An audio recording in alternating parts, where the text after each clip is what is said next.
So how much does it cost to participate in Learning with the Fosters? It's a great question. Well, it's not free. As much as we would like to in principle and philosophically, it just can't be for a variety of reasons. And as one of my chemistry professors once said repeatedly, although of course in different contexts, and others have said something similar many times, that there is no such thing as a free lunch anyway. So, okay, it's not free, so how much does the product, the service cost? This is where it gets interesting.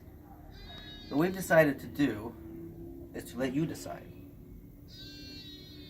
What do you think it's worth? What value has it been to you? Of course, there's different ways to price it. This is, of course, subjective. We leave this to your own logic and your own conscience to come up with a price for the value that you think these lectures have been to you.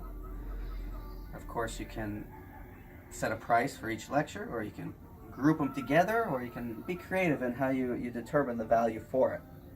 But, of course, this is new and not typical. But we are going to, at least for the time being, part of an experiment, among other things, we're going to price it based on what the value is, according to you, the customer, you, the participant. Well, why would we do this? Why in the world would we do this? There's multiple reasons, and I'll just briefly mention but a few.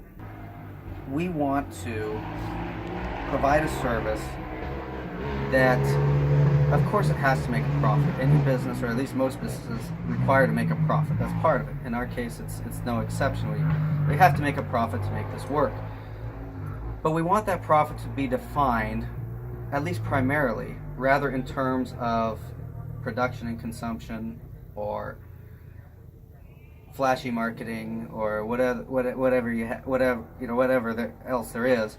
We'd rather it to be primarily defined as to value, as to what it's actually worth.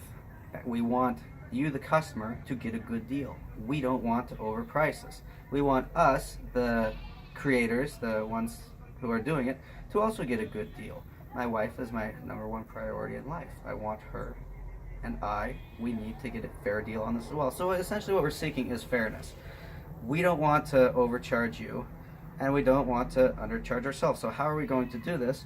Well, I think together we can attempt to come up with a better value, at least primarily a better value based on what it's been beneficial to you. So that's up to you to decide, to work through what is this worth.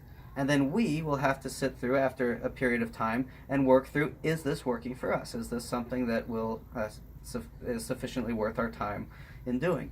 And between the two, give and take back and forth, I think hopefully we can come up with a price that fits,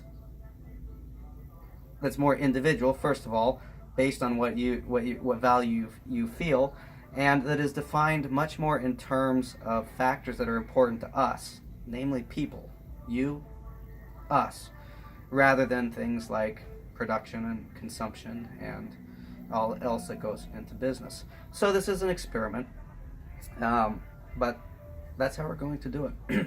So in short, at least for the time being, this is not free, despite the fact that we wish it could be. And what it costs is entirely up to you, based on the value that you feel you have gotten out of it.